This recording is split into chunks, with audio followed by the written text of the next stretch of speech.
Oh, the second open enrollment for ObamaCare kicks off this week, and this time around, the administration is promising that the federal website will this time run smoothly. But as signups begin, there is some stunning new video now emerging that shows one of the architects of the law, Jonathan Gruber, who's an MIT professor, actually admitting that a lack of transparency was critical to passing Obamacare. Take a look at this video that is surfacing now, even though it's from October of last year. This bill was written in a tortured way to make sure CBO did not score the mandate as taxes. If CBO scored the mandate as taxes, the bill dies. Okay, so it's written to do that. In terms of risk-rated subsidies, if you had a law which said healthy people are going to pay in, it made explicit that healthy people pay in and sick people get money, it would not have passed. Okay, just like the lack of transparency is a huge political advantage, and basically, call it the stupidity of the American voter or whatever. But basically, that was really, really critical to getting the thing to pass. What was the nation had? Katie Pavlich is the news editor for townhall.com and a Fox News contributor. Marianne Marsh, a former senior advisor to Secretary of State John Kerry. Welcome both. Katie, let me start with you. So we're stupid. They lied. Right. And if America really knew the truth about Obamacare, it never would have passed. Is that essentially what he is saying? Well, that is essentially what he's saying, but you have to keep in mind that the American people have known about the truth about Obamacare since it passed. Obamacare has never been a popular piece of legislation. Harry Reid, when it passed in 2010, had to rewrite Senate rules to push it through. And look, he talks very specifically about torture, specifically going around Congress even to avoid the CBO scoring the bill as a tax. They lied to the American people, said it wasn't a tax, and then in front of the Supreme Court argued it was a tax, so it would pass and get the Supreme Court votes that it needed. Every single thing about Obamacare from its passing until now has been a lie. We can go down the line. The president saying you can keep your plan if you want to. You promise that your plan is not going to change. You're going to have more access to doctors, not less. That's a lie. More doctors are retiring. 7 out of 10 doctors are retiring as a result of Obamacare. Access to care has been limited despite the president saying it's going to be expanded. And so everything about Obamacare has been a lie up to this point, and they're finally admitting it. And the American people aren't stupid, by the way. They knew exactly what it was going to be like. And although Mr. Gruber wants to say that lack of transparency is politically expedient short term, it's not long term, and that's exactly why we saw a bloodbath with Democrats last week. All right, Marianne, is he saying that we are stupid and that they lied completely? I mean, that seems to be exactly what his words are.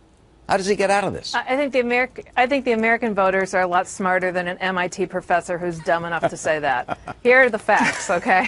The facts are the ACA passed with all Democratic votes. Now, Republicans are going to try to repeal it with all Republican votes. So they have the votes to repeal it, but President Obama is going to veto it. That's why they're already putting pressure on the new majority leader, Mitch McConnell, the Republican, to try to do that by reconciliation, where they only need 51 votes. So you have ACA passed with all Democratic votes. You'll see it repealed probably by all Republican votes, and that's where we're going to end up. Well, all of our time is going to be spent repealing this bill outside of this new Congress. But excuse me for interrupting, but it passed with this guy saying they pulled the wool over our eyes. Yeah. They made fools out of the Supreme Court, that they knew if they wrote it as a tax, it wouldn't get passed. If they knew that they wrote it as, these are his own words, in terms of healthy people giving sick people getting money, it would not have passed. So that's why it passed, because this guy apparently is totally lying to us.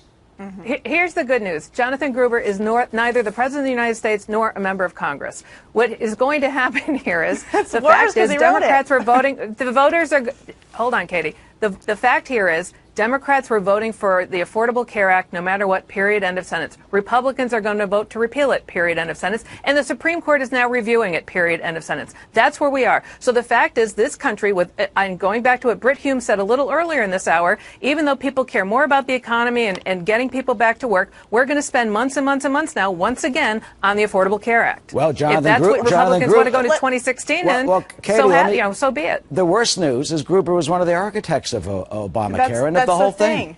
He's not an elected official. He didn't get a vote from the American people. And the bottom line is he's admitting what we already knew, and that's the administration as a whole. And by the way, this is throughout the Obama administration. They lie about a lot of things, but specifically on Obamacare, they've lied. And this idea that it's only going to be Republicans repealing parts of Obamacare, there's bipartisan support among Republicans and Democrats to repeal the medical device tax, which is killing jobs and killing innovation. There's a lot of things that both Republicans and Democrats agree on to get rid of Obamacare. Obamacare. What happens with Obamacare now, quickly, especially in light of these, unbelievable comments? Katie? Mitch McConnell has already said, look, we're going to put some things on the table that both Republicans and Democrats agree on. I just mentioned the medical device tax. There are a lot of different things that the Obama administration, in fact, has done to delay parts of the bill. The individual mandate, the employer mandate are highly unpopular among Democrats and Republicans. So this isn't just going to be Republicans taking back Obamacare. This is going to be Republicans looking at what the administration has already done and going around Congress and doing it. Should he apologize?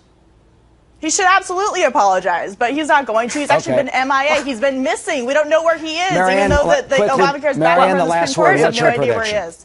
First of all, Gruber's here in Massachusetts, and he's the architect of Romneycare as well. So he's right over the bridge here, number one. Number two, Mitch McConnell, it's not going to be enough to do a piecemeal repeal. The conservative Tea Party Republicans who just got elected to Congress won't let Mitch McConnell get away with that. They're going to tell him to repeal it through reconciliation, so they only need 51 votes in the Senate to get rid of it. Right. That's the fight right there. Harry Reid set it up that way, so he can take responsibility. Thank you for both. Fact. We'll have to see what the professor has to say in his classroom. He's at MIT, right across the river. There you go.